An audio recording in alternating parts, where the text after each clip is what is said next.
Oke, kita akan mulai saja. Selamat pagi semuanya. Assalamualaikum warahmatullahi wabarakatuh. Waalaikumsalam warahmatullahi wabarakatuh. Pagi Pak Mas Ibnu, pagi. Gimana semua sehat-sehat? Alhamdulillah sehat. Alhamdulillah sehat, Pak. Bapak udah sehat, Pak? Iya, saya berarti sekarang hari ketiga setelah saya selesai isolasi mandiri. Ya, kita coba saja ya. Saya suaranya kadang-kadang hilang ini. Lumayan bikin lelah penyakit ini ya. Semuanya sehat-sehat ini. Alhamdulillah sehat. Iya, saya sudah 2 minggu isolasi mandiri sampai hari Rabu kemarin. Sekarang sudah hari ketiga, sudah mulai ngantor, ya lumayan lah. Cuma kalau bicara kadang-kadang batuk dan cepat lelah jadi ya jadi untung ada WFH aja jadi nggak terlalu sering ke kantor ya. Nanti mungkin seminggu lagi saya cek lagi, apakah cek PCR ya, apakah mudah-mudahan sih doakan saja supaya negatif ya kalau PCR. Kalau nggak akan bisa ikutan wisuda. Nanti wisuda tanggal 3 Juli itu harus negatif PCR-nya ya. Oke, kita sudah berapa orang ini ya? Jadi saya sempat kemarin mau ikutan acara yang coaching, ya, baru buka slide aja udah pusing, akhirnya saya nggak ikutan acara coaching. Ikutan semua yang acara kemarin, yang acara coaching. Alhamdulillah Ikut, Pak. Iya, ikut itu menarik juga itu ya, acara coaching. Apalagi mahasiswa yang jadi panitianya tuh bagus ya, bagus sekali. Kemarin saya cuma ikut sebentar, baru 10 menit, aduh udah pusing, ya udahlah. Saya stop aja akhirnya, saya nggak ikutan. Kita udah berapa orangnya ini tampilan Google Meet-nya baru. Saya baru lihat sekarang tampilannya beda seperti yang sebelumnya. 9 orang, Pak. 9 orang ya. Oke. Dari hasil UTS kemarin itu sebetulnya ada yang menarik ya. Cuma ada satu mahasiswa yang tanya dari semuanya itu, pertanyaannya adalah mengapa harus pakai ambil resikonya dari satu file yang diberikan. Kemudian mengapa resikonya harus 10? Nah, itu termasuk sebetulnya pertanyaan yang saya tunggu-tunggu. Ternyata yang tanya cuma satu orang. Jadi ujian kemarin, UTS kemarin, itu yang paling susah dari, kalau kita kan nyebutnya GRC ya, yang paling susah itu adalah C-nya, compliant-nya. Jadi ujian kemarin itu sebetulnya ujian compliant. Compliant maksudnya gimana? Maksudnya kepatuhan. Jadi kalau misalkan auditi, yang di auditnya itu minta dari satu file atau dari satu standar, ya kita sebagai orang IT harus ngikutin apa yang dia minta. Kemudian kalau dia mintanya 10, ya harus kasih 10. Jadi ada yang masih bertanya, boleh nggak 10-nya tidak diambil dari file tentang bank yang saya berikan? Ya tidak boleh. Jadi susahnya kepatuhan itu adalah harus sesuai dengan yang diminta oleh perusahaan yang diaudit. Jadi kalau mintanya 10 dari mana, ya ikutin. Kalau 10-nya dari standar, ya kita ikutin standarnya. Jadi conformity atau mengikuti standar gitu ya. Jadi kalau tanya, itulah ujian kemarin itu adalah ujian kepatuhan sebetulnya, C-nya yang kita uji ya. Karena dari G dan R dan C dari government, risk management sama compliance, yang paling susah itu compliance. Nanti kalau kita seorang IT diminta melakukan proses analisis kelayakan berdasarkan dari apakah dari hukum IT, dari hukum regulasi, dari prosedur. Nah, kita harus ikutin. Itu C-nya yang agak susah ya. Jadi kita seorang IT harus nggak bisa nolak kalau permintaannya seperti itu. Itu ujian kemarin saya lihat yang nanya ya lumayan, tahun lalu tidak ada yang tanya, tahun ini dan terima kasih ada yang tanya gitu. Jadi kenapa harus dari file yang diberikan tentang bank dan kemudian kenapa harus 10 resiko itu ya, gitu. Mudah-mudahan semuanya saya cek sudah memasukkannya. Itu ujian yang kemarin. Hari ini kita akan membahas mengenai kontrol teknologi informasi. Sebenarnya sudah dibahas sebelum UTS, itu ada yang namanya CISOC. Nah, hari ini kita akan lihat kontrol teknologi informasi apa saja. Sebelumnya ada yang mau ditanyakan sampai saat ini? Oke, jadi setelah UTS nanti tanggal minggu depan 26 itu ada apa ya, open house ya, jadi kemungkinan nggak akan ada kuliah lagi. Acara dari pasca sarjana banyak di hari Sabtu ya, jadi kemungkinan minggu depan tidak ada acara, tidak bisa kasih kuliah karena dipakai acaranya oleh fakultas untuk pengenalan program studi ke calon mahasiswa. Oke ya. Ada yang baru masuk, ada yang mau tanyakan sampai sini?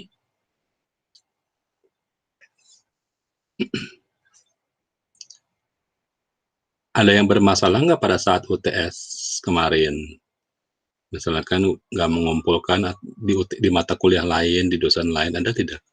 Semuanya lancar di dosen-dosen yang lain? Alhamdulillah, Pak. Lancar ya, ya syukurlah. Tidak ada masalah ya. Saya sudah menyampaikan bahwa kalau ada masalah ya cepat-cepat dibereskan ya. Gitu. Oke, kalau tidak ada masalah, kita sharingnya bagaimana? Saya baru lihat lagi baru ini. Oke, saya presentasikan ya.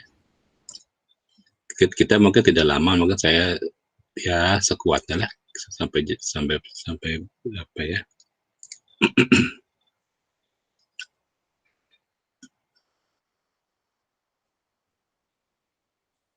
Ya, saya sharingkan. Jadi ini kelanjutan dari seminggu sebelum UTS kita pernah belajar namanya CISOC. CISOC itu adalah kontrol TI yang diambil dari gabungan antara COSO dan Sarbanes-Oxley. Dibagi-bagi berdasarkan level dari manajerialnya. Nah, kita akan lihat teknologi informasi itu apa saja. Jadi yang namanya kontrol ya berarti kita merancang supaya sesuatu nilai terjadi, kita kontrol atau tidak terjadi. Yang kontrol itu bisa dua kemungkinan, membuat suatu value terjadi atau tidak terjadi. Ini saya ambil dari slide sebelumnya. Jadi yang namanya kontrol TI itu tujuannya supaya apa? Ada yang tujuannya supaya selaras dengan apa ini? Bisnis pendukungnya, ada yang supaya lebih murah harganya, supaya layanan lebih cepat ya. Itu tujuan. Ada yang dia tujuan itu bisa sesuatu yang kita inginkan, kita kontrol berarti kita inginkan. Ada juga tujuan yang mencegah jangan sampai terjadi. Jadi kontrol itu ada dua kemungkinannya, satu mengejar sesuatu yang diinginkan atau sesuatu kebalikan menghindarkan jangan sampai terjadi. Kontrol ini biasanya berupa kebijakan, bisa juga program algoritma, bisa juga hanya verifikasi secara manual, macam-macam. Jadi kontrol itu tidak harus saja berupa suatu program, tapi paling enak kalau dijadikan satu program, misalkan program verifikasi, program buat pengecekan secara otomatis, program buat laporan. Nah itu lebih enak kalau dia suatu algoritma atau program. Tapi juga bisa berupa prosedur biasa, manual, kita cek sendiri. Nah, ini diambil dari COSO. Jadi yang namanya komponen itu untuk pengontrolan secara internal menurut manajemen dari manajemen risiko dari KOSO. Yang pertama, ini ada yang merupakan bagian dari control environment. Ini biasanya adalah untuk proses penugasan, siapa yang melakukan kontrolnya. Sedang kontrol TI ini paling banyak di bidang risiko, aktivitas kontrol, kemudian kualitas dari informasi dan monitoring. Jadi ini yang kita kontrol. Jadi kontrol supaya jangan sampai risiko terjadi, misalkan. Kemudian aktivitas kontrolnya itu ada, nanti kita lihat ada 5. Ya, dari policy prosedur, keamanannya paling sering aplikasi, kelanjutan bisnis, dan outsourcing. Nah, ini adalah yang namanya kontrol. Saya ambil yang kontrol aktivitas ya.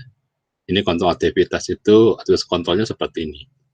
Jadi ada, sebentar, ada yang baru masuk.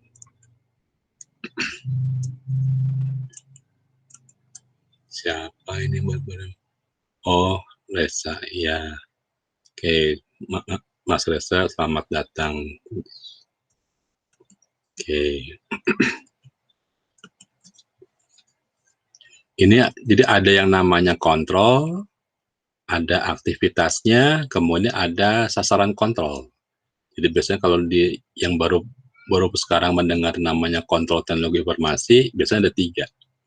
Yaitu kontrolnya, domain kontrolnya apa, yang tadi domain kontrol, kemudian aktivitas kontrolnya bagaimana yang dilakukan, yang aktivitasnya. Misalkan kalau pada security, di sini ada matriks otorisasi, siapa yang berhak atau tidak berhak, keberhakan dalam suatu akses seberapa besar misalkannya. Dan ini adalah aktivitas. Setelah itu ada sasaran kontrol. Tujuan kontrolnya itu buat apa? Ini saya percepat saja. Ini jadi ada domain kontrol, aktivitas, sama sasaran kontrol. Ini contohnya saya ambil dari sahabat Osley. Ini tujuan dari kontrol. Jadi tujuannya ya memelihara aplikasi, infrastruktur yang mengelola perubahan ya seperti itu.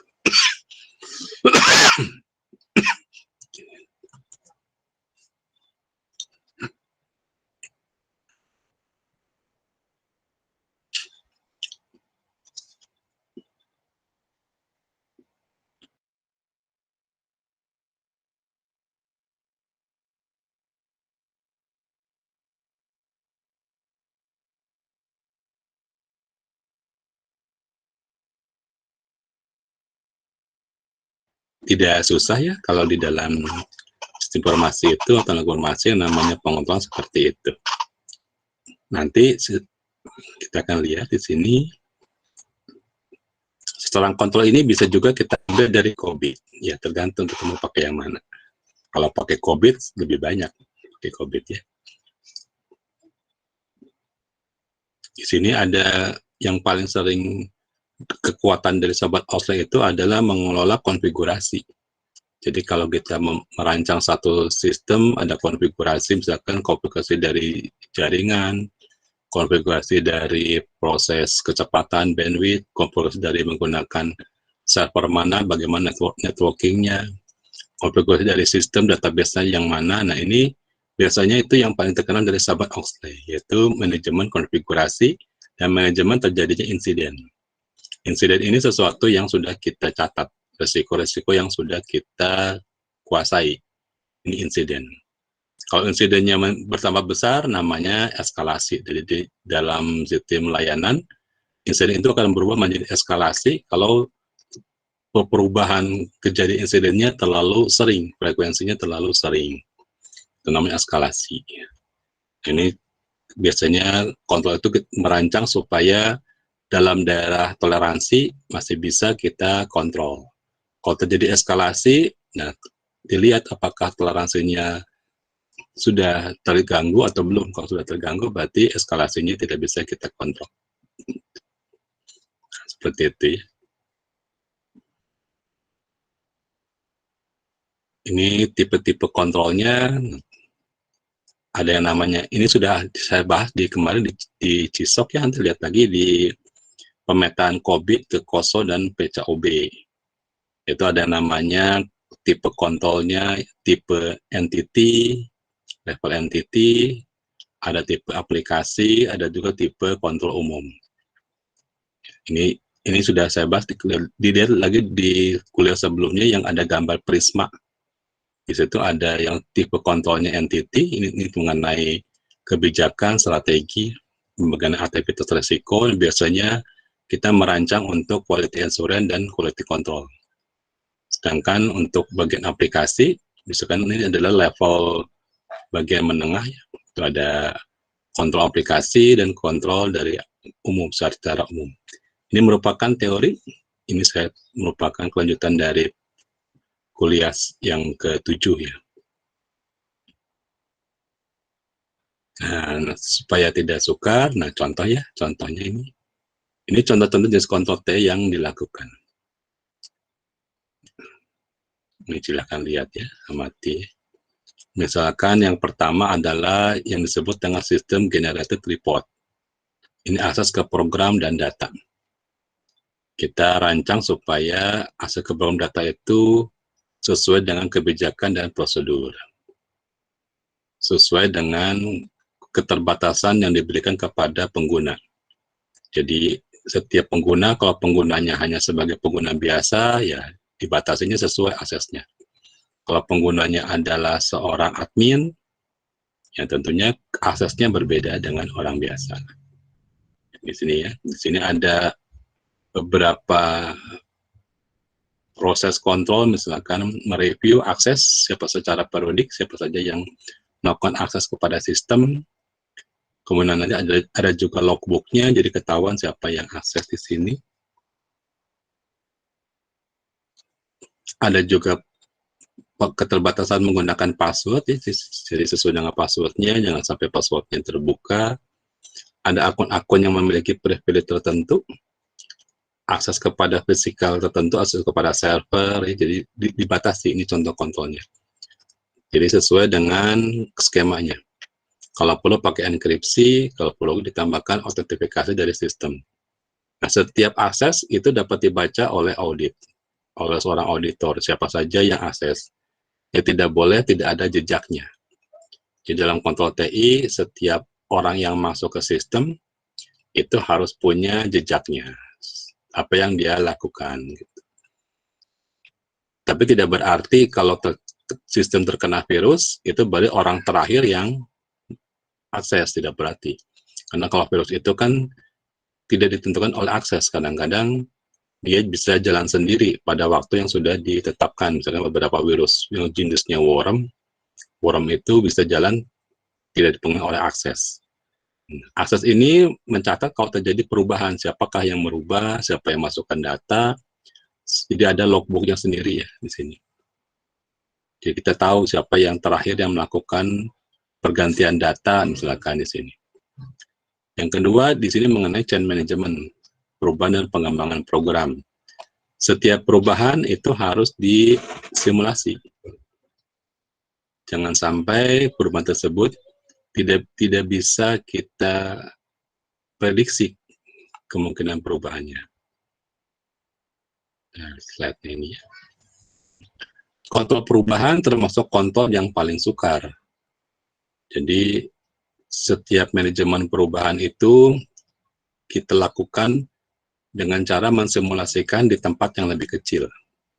Jadi jangan langsung satu sistem yang kita ganti, kita terapkan kepada pengguna, tidak. Kita simulasikan dulu, kita coba dulu misalkan pada server kecil, pada sacrifice server, bagaimana hasilnya, kemudian kita analisis, baru kita lemparkan kepada pengguna. Kita melihat bagaimana perubahan beban bagi pengguna, prosedurnya bagaimana, apakah tampilannya itu sukar atau tidak sukar, bagaimana komunikasi antara manusia dengan komputernya, interaksi manusia dengan komputernya, dan kita lakukan proses simulasi pada satu sistem yang akan kita ubah. Jangan sampai nanti ada komplain bahwa sistem yang berubah itu lebih buruk dibandingkan dengan sistem yang baru, sistem yang lama. Ya, sini. Kita uji dulu ya semuanya, ada bagian yang pengujian, bagian pengembangan. Nah, setelah diuji beberapa tahap, baru kita lemparkan. Itu. Kemudian di sini ada isu, jangan sampai ada orang yang punya akses itu berlebihan. Jadi ada segregation of duty atau separation of duty. Jangan sampai ada orang yang bisa memasukkan data transaksi, kemudian dia juga punya kewenangan buat mengizinkan transaksi, ini paling bahaya. Jadi jangan sampai ada orang yang bisa masukkan data permintaan kredit kalau di bank, kemudian dia juga yang mengaksesnya sehingga dapat kreditnya. Berarti orang tersebut sudah melampaui dari yang seharusnya.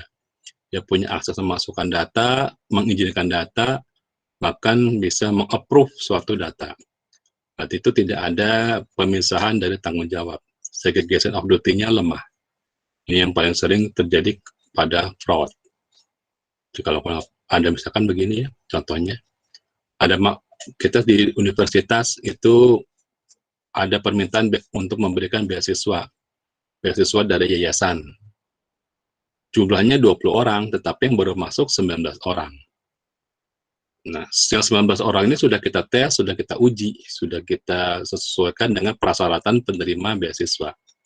Ya karena tanggung, ada orang yang ke-20, kita tambahkan saja orang yang ke-20, karena kita punya hak akses di sini.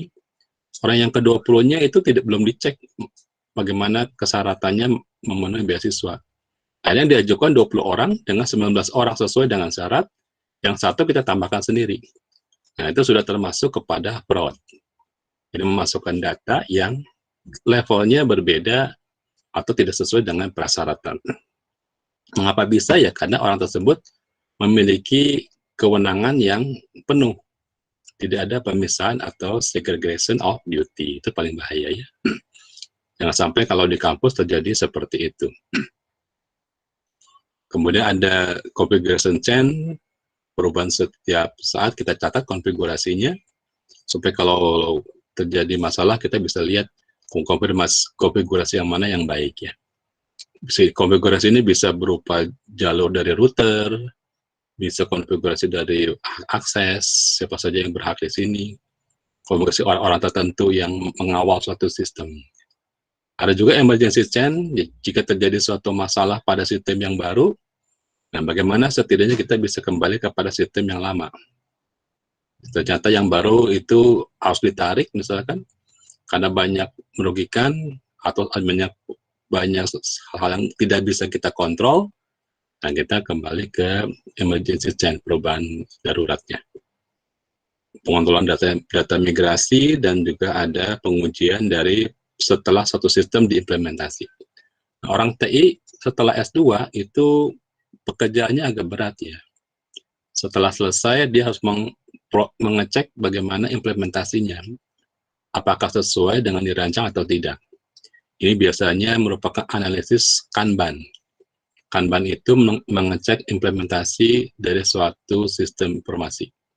Jadi kalau kita membuat suatu blueprint, kita terapkan, nah kita cek. Nah, ini biasanya pekerjaan kita melihat bagaimana post-chain implementasinya. Jadi implementasi bagaimana. Misalkan ada yang di sini yang bekerja membuat suatu software untuk perusahaannya. Nah, setelah selesai kita harus mengecek apakah sesuai dengan yang diinginkan di awal dari pembuatan sistem. Jadi panjang juga pekerjaan kontrol ini. Siapakah nanti yang mengeceknya? Biasanya ini adalah auditor. Jadi auditor diberitahu oleh enterprise architect apa saja variabel kontrolnya. Nanti auditor yang ngecek apakah benar atau tidak ya. Jadi kita bagi-bagi. Kalau controllable-nya enterprise architect, observable-nya itu adalah auditor. Kemudian ada proses kontrol otomatis pada sistem operasi. Jadi kalau pada sistem operasi komputer itu ada yang prosesnya BAS, prosesnya yang dikumpulkan terlebih dahulu, kemudian baru dicek, tidak satu persatu selesai, jadi dikumpulkan terlebih dahulu, ada yang BAS. Ini kita cek secara otomatis. Kita monitor juga setiap pekerjaan, proses itu tidak berhasil, proses backup, kita cek apakah otomatis backupnya. Jangan sampai pada saat sistem listriknya mati, servernya mati, ada satu proses yang tidak selesai. Atau kalau contoh paling sederhananya kalau ATM, kita ngambil ATM, tiba-tiba ATM-nya listriknya mati, apakah uang kita hilang? Nah, atau sistem belum tidak akan menyelesaikan pengeluaran uang atau debit uang sebelum proses tertentu, sehingga kalau listriknya mati tidak terjadi uang yang hilang. Pernah ada yang punya pengalaman ATM-nya tiba-tiba mati, uangnya hilang? Nah, saya pernah waktu Lebaran tahun berapa itu, tahun 2012 kalau nggak salah. Jadi ATM-nya mati, ternyata uang yang saya ambil sudah terdebet dan nggak bisa komplain karena banknya lagi tutup pada itu saat itu lagi Lebaran ya. Nah, ini terjadi karena proses backup dan recovery-nya itu waktu penentuannya tidak otomatis. Dan juga ada masalah namanya penanganan insiden. Di kita pernah ada mahasiswa yang mengambil tugas akhir, itu adalah penanganan insiden kalau terjadi komplain pada perusahaan listrik. Jadi kalau terjadi komplain tersebut dipilih mana yang menjadi insiden, apakah komplainnya karena ketidakpuasan, atau komplainnya ternyata terjadi karena sistem yang memiliki insiden atau resiko atau kesalahan. Dia pilah-pilah bagaimana supaya bisa menangani dengan cepat, mana yang sifatnya ketidakpuasan, mana yang sifatnya komplainnya berupa karena sistem mengalami insiden. Jadi bisa lebih cepat. Itu ada satu mahasiswa kita, sekarang lagi ngambil S3 di IPB. Jadi ngambil S3 di IPB tingkat tahun yang kedua. Dulunya dia tugas akhirnya tentang itu, tentang penanganan insiden pada layanan sistem informasi menggunakan ITIL, IT Infrastructure Library atau IT Service Management. Yang kita lanjut ya, di sini ada yang menanyakan sampai sini. Jadi banyak sekali mahasiswa kita yang sudah melakukan proses kontrol ini ya. Environment control ini misalkan proses penghematan listrik, gitu, environment control, jangan sampai listriknya terbuang-buang padahal sistem tidak dipakai. Ada juga disaster recovery plan. Ini sekarang semua teruji di zaman COVID. Di zaman pandemi COVID, bagaimana rencana merecovery satu sistem. Misalkan sekarang banyak WFH ya. Bandung masih oranye ya. Jadi WFH-nya masih 50%. Kalau saya di Bandung Barat itu sudah 75% WFH. WFO-nya 25%. Di teman-teman saya yang di Bandung Barat ini sudah 75% dia.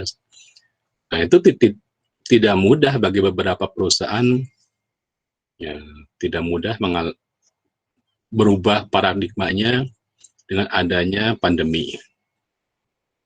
Ada yang di sini yang punya pengalaman, mungkin mau berbagi mengenai adanya pandemi terhadap perusahaan.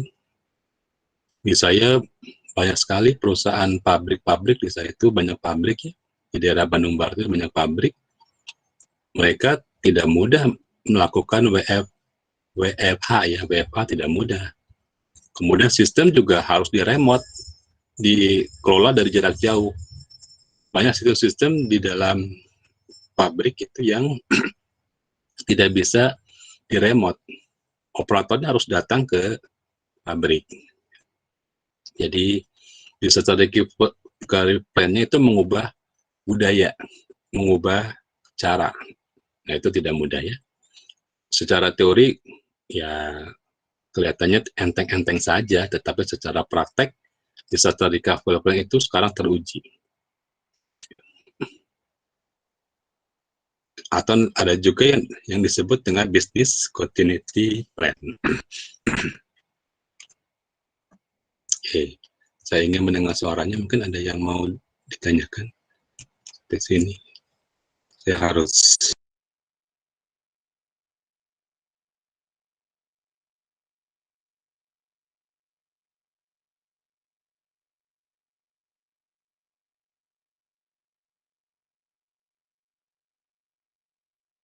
ada yang mau ditanyakan? Mungkin Mas Hidayat ingin bertanya? Siapa di sini? Belum, Pak. Belum ya. Oke. Jadi inilah yang namanya kontrol.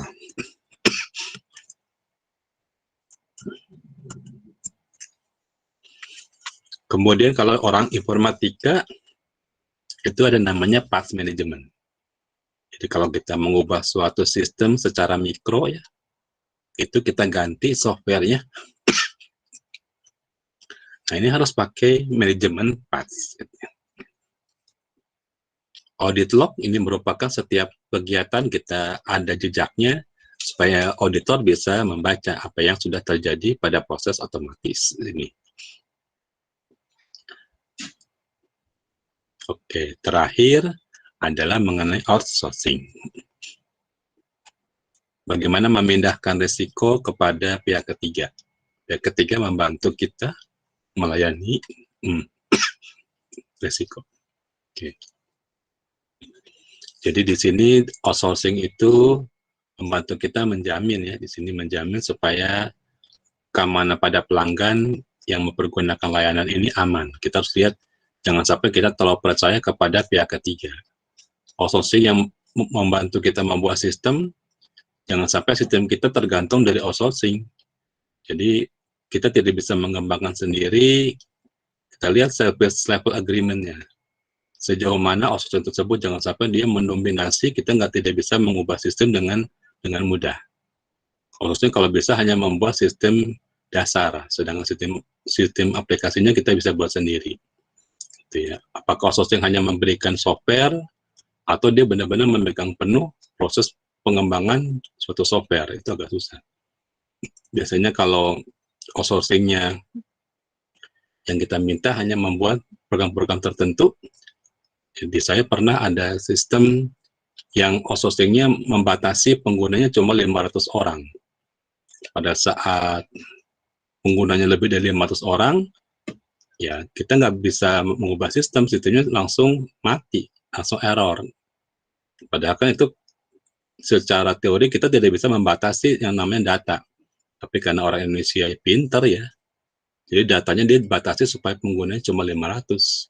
Ya tinggal menambahkan satu algoritma dalam satu program, maka sistem tersebut hanya bisa memberi layanan kepada 500 orang. Nah ini sebetulnya secara teori di buku nggak ada yang namanya user dibatasin. Tetapi secara di lapangan supaya mereka dapat uang, biasanya suka membatasi hal-hal tertentu.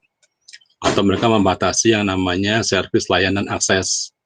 Jadi kalau dia berikan fasilitas, tetapi kalau fasilitas tersebut ingin kita akses, kita harus bayar lagi. Nah ini biasanya outsourcing kita harus hati-hati, jangan sampai pengguna kita komplain, karena mereka sudah membeli sistem, ternyata harus membayar lagi untuk yang namanya premium. Itu hati-hati ya, beberapa outsourcing biasanya suka berbuat seperti itu. Bukan kita curiga, tapi kita harus melihat service level agreement-nya, kesepakatannya itu bagaimana. Nah, outsourcing harus bersedia di audit. Jadi sekarang audit itu bukan hanya mengelola sistem yang in-house atau insourcing, tapi yang outsourcing juga sudah dapat audit dan terbuka. Kalau dia tidak mau diaudit, ya ganti sistemnya gitu.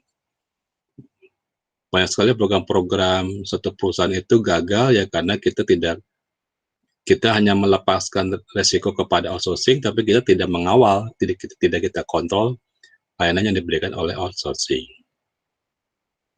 Oke, mungkin kuliah setelah UTS ini sampai sini.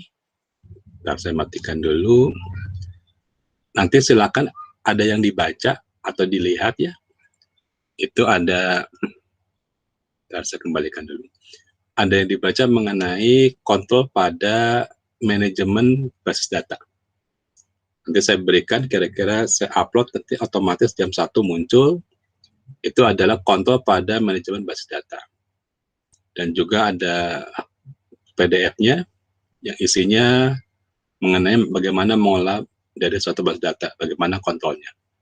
Jadi ceritanya di situ kita punya data yang selalu bertumbuh, pengguna yang selalu bertumbuh, kemudian butuh evaluasi dari data. Sekarang sudah ada yang namanya big data ya, sudah ada namanya machine learning. Itu bagaimana caranya kita bisa mengontrol data tersebut. Kita bisa baca dari semua data yang sangat banyak, apa artinya. Kemudian kita bisa verifikasi secara otomatis. Kalau datanya mungkin cuma sekitar 10.000 kita verifikasi, itu mungkin zaman sekarang bukan hal yang susah. Tapi kalau setiap menit itu masuk 10.000 data yang harus kita verifikasi, nah itu melelahkan juga bagi server. Kita harus melakukan verifikasi, validasi, dan juga kita harus melindungi. Jangan sampai data tersebut diambil atau terekspos ke luar, tidak boleh. Nah, itu tentunya manajemen kontrol. Sekarang yang paling dikhawatirkan adalah terekspos data. Atau tidak terekspos, tapi datanya hilang di tengah jalan. Tiba-tiba kita melakukan proses, ternyata data tersebut tidak terekam, hilang di tengah jalan. Hilangnya bagaimana? Ya bisa karena kesalahan manusia, atau juga karena kesalahan sistem atau server. Atau servernya menjadi sibuk, sehingga beberapa data tertentu yang harusnya di backup menjadi tidak terbackup. Nah, jadi nanti setelah ini saya berikan file buat baca-baca ya. Jadi nanti kalau sudah santai, mungkin setelah istirahat, setelah mandi, sore, baca-baca ya. Ada satu slide mengenai manajemen dari kontrol data. Oke, mungkin hari ini sampai sini dulu. Saya mau capture, tolong dipasang videonya, mau saya capture sebagai bukti. Kadang-kadang saya suka lupa untuk meng-capture, jadi pada saat pemasukan data buat sistem penggajian, saya lupa buktinya.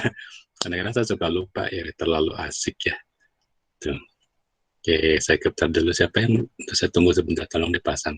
Yang bisa pasang, yang enggak apa-apa, enggak saya paksa. Gitu.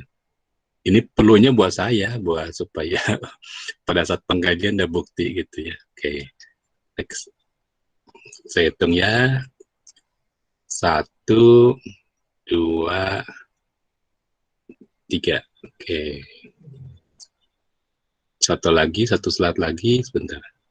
Rupanya ada 2 slide.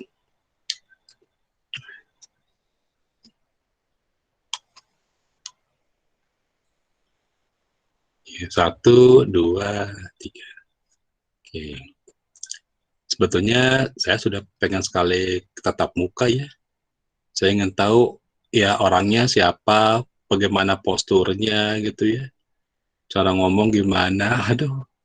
Saya sebetulnya udah agak bosan juga yang namanya kuliah offline itu ya.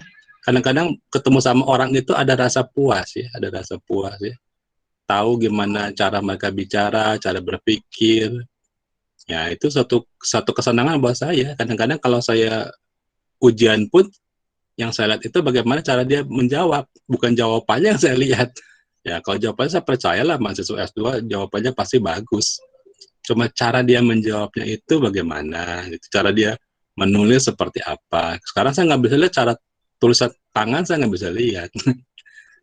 Kalau jadi auditor, ujian pertama itu adalah tulisan tangan. Jadi kalau percaya nggak percaya, zaman saya dulu jadi auditor, itu oleh guru saya dicek itu tulisan tangan, apakah konsisten atau tidak konsisten. Jadi bukan ngecek ilmunya, tapi ngecek tulisan tangan itu ya. Itu zaman tahun saya ngambil auditor itu tahun berapa? 2008. Itu diujinya seperti itu. Kadang-kadang itu yang membuat saya senang ya. Saya bisa lihat tulisan tangan, bisa lihat ketemu sama orang, ngobrol gitu. Wah, sudah pengen sekali tatap muka tapi belum bisa ya. Oke, mungkin hari ini kuliah sampai ini. Terima kasih sudah hadir. Jangan lupa isi absen. Absen seperti biasa sampai jam 11 malam. Jangan sampai telat absen ya. Jangan sampai lupa gitu. Oke, saya tutup saja. Kalau tidak ada pertanyaan, sampai ketemu lagi 2 minggu lagi ya. Karena minggu depan dipakai sama fakultas untuk acara sosialisasi. Berarti 2 minggu lagi baru ketemu. Waduh, kita mundur 2 minggu ya. Mudah-mudahan ujian akhirnya nggak mundur. Oke, selamat pagi, sampai ketemu lagi. Assalamualaikum warahmatullahi wabarakatuh. Waalaikumsalam warahmatullahi wabarakatuh. warahmatullahi wabarakatuh. Terima kasih, Pak. Terima kasih, Pak. Silakan, Liv. Ya, permisi, Pak.